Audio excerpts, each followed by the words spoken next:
Judges, ladies and gentlemen. Dr. Seuss made some interesting points that really made me think about the statement he made. What I'd like to do is share with you is 3 stories that underpins his statement. My first story is as follows. 2 weeks ago, I looked different. Something physically was different 2 weeks ago. It all started in Wales.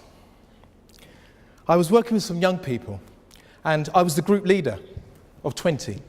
And what we had to do is run up a slope. And the idea of running up the slope is try to touch the line. What happens, few of the young men were able to do it, they were like 15, 16, so they touched the line. Now, I was the group leader, and that voice in my head said, Steve, you need to represent. So what I did, I stepped back, and then Dr. Seuss's words were in my mind about the teacher and about learning the lesson. I ran, and I touched the line. It was a great feeling. But then I had this feeling that something had dropped on the back of my leg. It was a strange feeling. When I then came down, I realized that I'd ruptured my Achilles tendon. There wasn't a pain physically, there was a pain in my heart, because I realized all the things I wanted to do, I couldn't do. And that was something I've realized in myself, that things do change when you look at them differently. What I'd like you to do is simply raise your hands, please. It's not a religious thing, don't worry. Yeah? Okay. Now, what I want you to do is just clasp your hands like this, so your right thumb is just behind, okay? So it's at the base, okay? Now, what I want you to do is clasp it nice and tight. Then now what I want you to do is move it 2 forward. 1, 2. Now, in that position, I want you to grab it tight. I see some people are still going, oh, yeah? Yeah, Judge. Nice and tight, yeah? Okay. How does that feel? Ah, uncomfortable. I love that. Okay, now what I want you to do is to go back to where you were originally. I think I heard someone go, ah. Now, place your hands down. That was an example of getting used to being uncomfortable. Coming up this staircase was quite an epic journey. Many people were walking past me.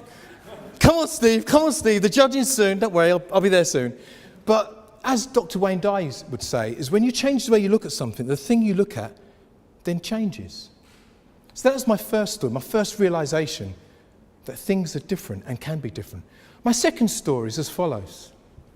I was doing some work in the summer. I don't know if you remember when the summer was, nice and warm and hot, and there was a fly buzzing around in the room. Now, I'm not one that kills creatures, so the fly was buzzing around and I'm working around. And you know what it's like, isn't it? You try to ignore it, and it knows you're trying to ignore it, so it gets closer to you, so I'm working away. And then all of a sudden, it got near the window, and I thought, here's my chance to open the window and let that fly go. I opened the window up, and the fly buzzed around. But it didn't go out of the window. It stayed on the closed window. And it had me thinking about how many of us in our lives have opportunities, but choose not to take them, but just moan about where they are in life. Apparently 87% of people are unhappy in the jobs they're in. Are you that fly? That was my second story. My third story was something quite interesting. It really made me laugh. I was in Tesco's, and I recognised a lady I used to mentor, and she had a 5-year-old son. And we've seen the altercations before, haven't we? You're not having that chocolate. That's it. You're not having it. That's it. But you're not having it. That's it. But listen, you're not having it. All of a sudden, the child voted with his feet, and he sat down in the middle of Tesco's. Okay, you can sit there, but I'm off. And she walked outside of the shop. So I'm kind of standing there thinking like childcare issues here, getting quite concerned here. And you know the guy in the corner of the security thing, yeah? He was looking at me and I was looking at him and I was going, I don't know. But then all of a sudden, she came back. Right, I'm going to get you one more chocolate and no more.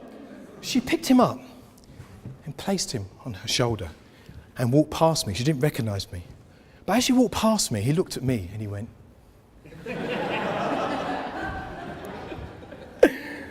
It made me realize in life you have to take action.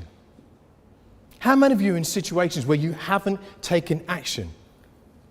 And often the teacher is saying all these things. We see the opportunities where people are doing really well financially, but we're not taking action. And often we have to do the action in order to realize where we can be in our lives. So really, to summarize on what I've been talking about, really, the first point, sometimes you just have to do, which is what I did, and it's still here.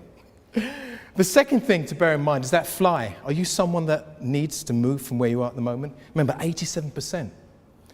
And finally, and probably most importantly, what action are you now going to do?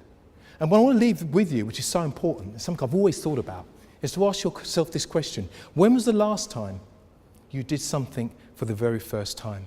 And Einstein said you should be doing at least 3 things a month. Can you imagine where your life would be? Thanks very much for listening to me. Thank you.